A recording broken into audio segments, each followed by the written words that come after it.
Alhamdulillahilladzi arsala rasulahu bil huda wa dinil haqq liyudhhirahu 'ala ad-din kullih wa kafa billahi shahidan. Asyhadu an la ilaha illallah wahdahu la syarika lah wa asyhadu anna Muhammadan 'abduhu wa rasuluhu la nabiyya ba'dah. Allahumma salli wa sallim ala sayyidina Muhammadin wa ala alihi wa sahbihi wa barik wa sallim. Qala Allah Ta'ala fi kitabihil karim, a'udzu billahi minasy syaithanir rajim. Ya ayyuhalladzina amanu taqullaha haqqa tuqatih wa la tamutunna illa wa antum muslimun. Wa qala ta'ala fi ayatin ukhra, ya ayyuhalladzina amanu taqullaha wa qulu qawlan sadida yuslih lakum a'malakum wa yaghfir lakum dhunubakum wa may yuti'illaha wa rasulahu faqad faza fawzan 'azima. Wa ya ibadallah, usikum wa iyaya bitaqwallah faqad fazal mu'minuna al-muttaqun. Hadirin jamaah salat Jumat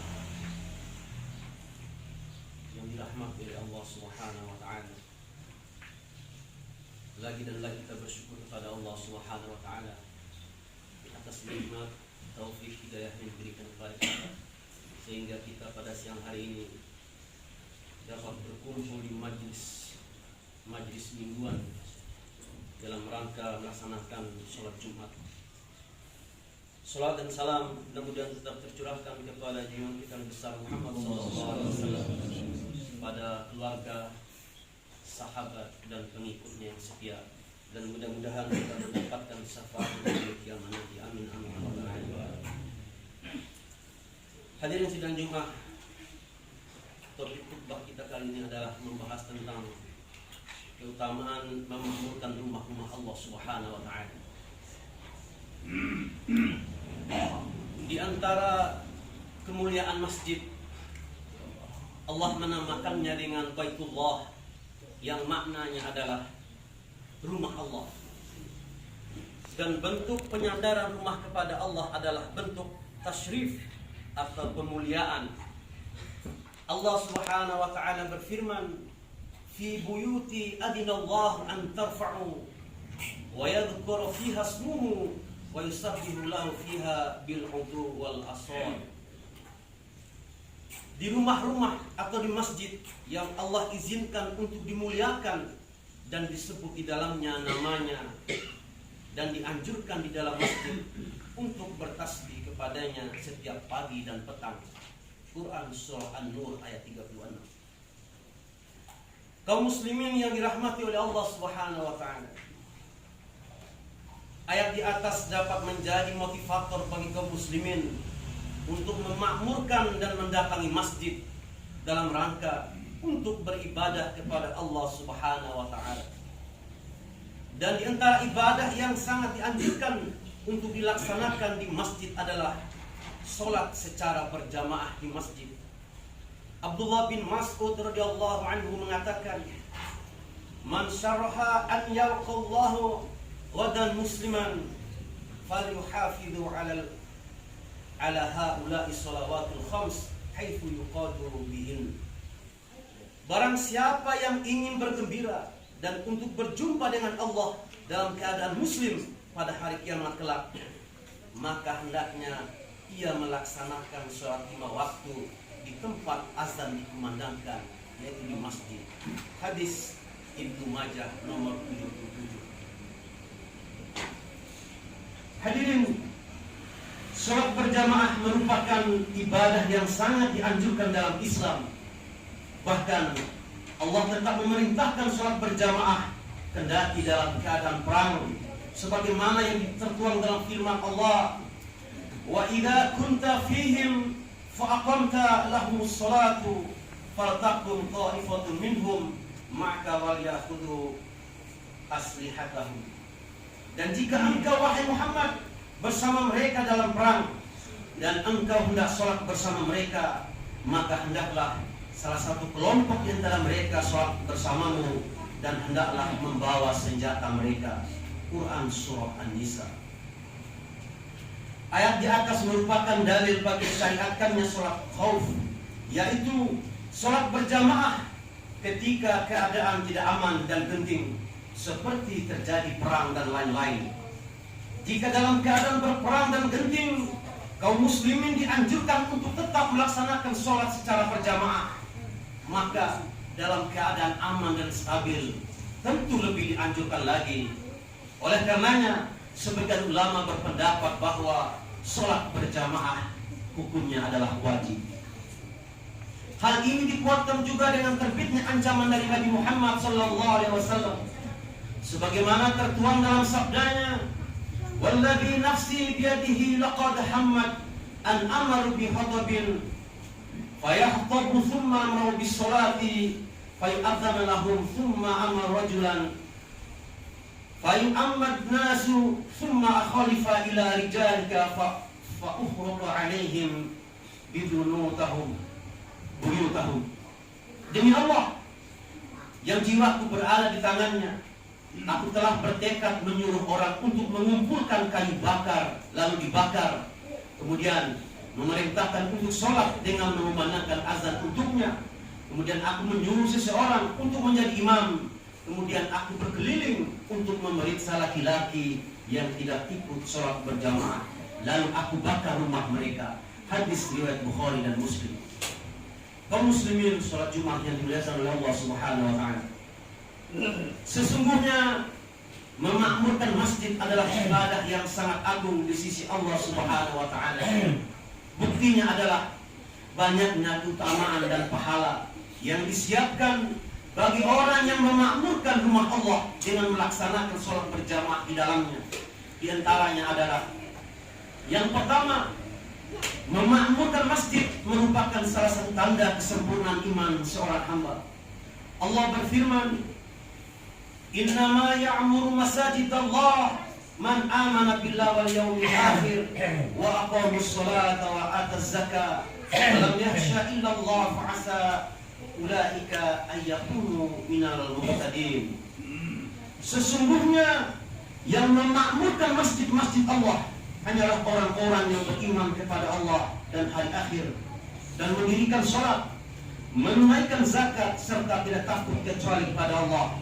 Maka semoga mereka termasuk orang-orang yang diberi hidayah. Quran surah At-Taubah ayat 8. Memakmurkan masjid dengan rutin melaksanakan sholat berjamaah di dalamnya adalah amalan yang berat. Namun yang menentukan mudahnya kita dalam melaksanakan ibadah ini bukan karena faktor tegapnya badan dan kuatnya otot, namun faktor yang terbesar adalah kualitas iman yang menyala di dalam dada. Olehnya banyak kita dapati seorang yang tegap badannya, sehat walafiat, dan usianya masih muda, namun dia tidak mampu melangkahkan kakinya ke masjid walau selangkah, padahal dia seorang muslim. Namun sebaliknya, betapa banyak kita dapati orang tua yang ringkih berjalan dengan menyeret kakinya dan diiringi dengan batuk yang khas, namun ia sangat rajin mengunjungi dan memakmurkan rumah Allah. Rasulullah sallallahu alaihi wasallam bersabda, "Idza ra'aituhumur rajul ya'tadul masjida fashhadu lahu bil iman." Jika kalian melihat seseorang rutin ke masjid, di antaranya melaksanakan sholat berjamaah, maka saksikanlah bahwa dia adalah orang yang beriman. Hadis riwayat Tirmizi. Dan yang kedua, hadirin, Allah akan melipat gandakan pahalanya.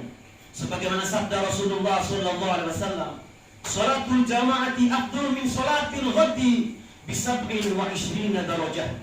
Sholat berjamaah lebih utama dari sholat sendiri sebanyak 27 derajat. Hadis riwayat Bukhari dan Muslim. Tentunya ini merupakan hal yang luar biasa. Amalannya sama, jumlah rakaatnya juga sama. Yang berbeda hanyalah kaki untuk menuju ke masjid dengan jarak yang relatif dekat. Namun perbedaan yang mencolok adalah pada perbedaan pahala yang signifikan, yaitu 27 derajat. Yang ketiga, hadirin, sholat berjamaah menghapus dosa-dosa kecil dan mengangkat derajat di sisi Allah Subhanahu wa taala. Rasulullah sallallahu alaihi wasallam bersabda, "Ala adullukum ala ma yarfa'u Allah bihi darajat wa yamhu bihi al-khataya, kasratul khuta ila al-masajid wa intiharu salatu ba'da shalah wa isba'ul wudu' ala al-makarih." Maukah kalian aku tunjukkan pada amalan yang dengannya Allah mengangkat derajat dan menghapus dosa-dosa? Banyak melangkahkan kaki ke masjid, menunggu sholat setelah melaksanakan sholat, dan menyempurnakan wudu pada waktu-waktu yang sulit. Quran, hadis riwayat Surah, hadis riwayat Ahmad. Siapakah diri kita yang tidak ingin diampuni dosanya? Dan siapakah di antara kita yang tidak ingin diangkat derajatnya oleh Allah? Dua keutamaan ini dapat kita wujudkan dengan melangkahkan kaki menuju rumah-rumah Allah Subhanahu wa taala. Hadirin sidang Jumat rahimani wa rahimakumullah. Yang keempat, orang yang mencintai masjid dan memakmurkannya berhak mendapatkan naungan dari Allah pada hari kiamat kelak. Sebagaimana sabda Rasulullah sallallahu alaihi wasallam, "Sab'atun yudhlimuhumullah fi dhillih yaumal aqilla illa dhilluh wa minhum warajulun qalbuhu mu'allaqun bil masajid." Ada 7 golongan yang berhak mendapatkan naungan dari Allah pada hari kiamat. Di antaranya adalah seseorang yang hatinya tertaut dengan masjid. Hadis riwayat Bukhari dan Muslim. Tertautnya hati dengan masjid berkonsekuensi pada amalan yang menunjukkan kecintaannya kepada masjid, seperti menghadiri sholat berjamaah, memakmurkan masjid dengan menghadiri majlis taklim dan lain sebagainya. Hadirin sidang Jumat rahimani wa rahimakumullah. Yang kelima, orang yang memakmurkan masjid, maka malaikat akan mendoakannya selama ia tidak batal wudunya. Rasulullah SAW bersabda, "Al-malaikatu tusalli ala ahadikum ma dama fi musalla malam yahdith, Allahumma ighfir lahu, Allahumma arhamhu." Para malaikat senantiasa mendoakan salah seorang di antara kalian selama duduk di tempat ia sholat di masjid, selama belum batal wudunya. Doanya adalah, "Ya Allah, ampunilah dosanya. Ya Allah, sayangilah ia." Hadis riwayat Bukhari dan Muslim. Amalan yang relatif ringan namun memiliki keutamaan yang luar biasa di sisi Allah, yaitu doa makhluk Allah yang mulia, yaitu para malaikatnya. Hadirin sidang Jumat rahimani wa rahimakumullah.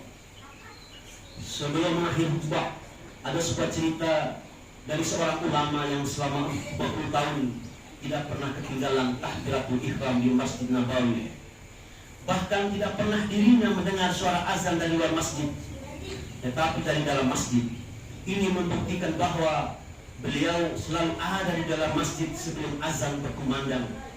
Ia begitu mencintai takbiratul ihram, sholat berjamaah hingga akhir hayatnya. Suatu malam ketika ia terbangun, tiba-tiba tubuhnya tidak bisa bergerak. Saat itu ia mendengar suara azan di Masjid Nabawi. Sementara ia tidak bisa bergerak di rumahnya yang dekat dengan masjid.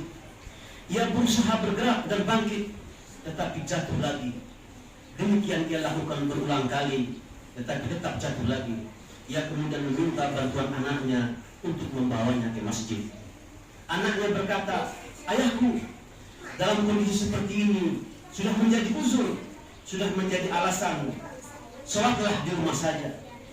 Namun kata si ulama, "Saya tidak pernah meninggalkan takbiratul ihram selama 40 tahun, wahai anakku. Bawa saya ke masjid. Saya ingin bertemu takbiratul ihram bersama imam. Saya tidak tahu kapan meninggal dunia. Saya ingin meninggal dunia dalam keadaan takbiratul ihram di Masjid Nabawi." Demikian cita-cita beliau yang luar biasa.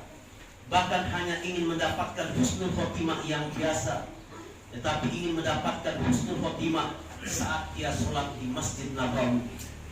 Anaknya pun membawanya ke Masjid Nabawi. Ketika imam bertakbiratul ihram, ia pun bertakbir seraya sholat dengan duduk. ketika imam baca surat Al-Fatihah, ia pun meninggal dalam sholatnya. Allah menjanjikan husnul khatimah bagi orang-orang yang mendapat ridhonya. Allah menjanjikan husnul khatimah bagi orang-orang yang menggantungkan kalbunya kepada masjid, mencintai takbir pertama sholat berjamaah. Bagi orang-orang yang mengetahui keutamaan masjid, dia pun akan tahu keutamaan sholat berjamaah. Bangkitlah, ambil air wudu dan melangkahkan demi langkah menuju masjid Allah, rumah Allah. Satu langkah menaikkan derajat, satu langkah menghapus dosa, satu langkah memberi kebaikan. Demikian pula langkah-langkah pulangnya para ahli masjid. Hadirin sidang Jumat rahimakumullah, mari kita bersama kembali kepada Allah. Kalau kita ingin mendapatkan segala urusan, yakinlah bahwa masjid tempat segala urusan kita, tempat kita untuk bermunajat kepada Allah Subhanahu wa taala. Sesungguhnya masjid-masjid adalah rumah Allah. Apakah kita tidak bangga menjadi tamu-tamu Allah? Biasakanlah diri kita memakmurkan rumah Allah dimanapun kita berada. Mudah-mudahan kita semua dibukakan hati lahir dan batin agar senantiasa menggantungkan kalbunya di masjid, mencintai masjid, memakmurkan masjid, dan mengutamakan masjid, agar Allah Subhanahu wa taala memudahkan segala urusan kita. Barakallahu li wa lakum fil Qur'anil 'azim wa nafa'ani wa iyyakum min al-ayati wa dzikril hakim. Aqulu qawli hadza wa astaghfirullah wa lakum wa lisal muslimin wal mu'minin.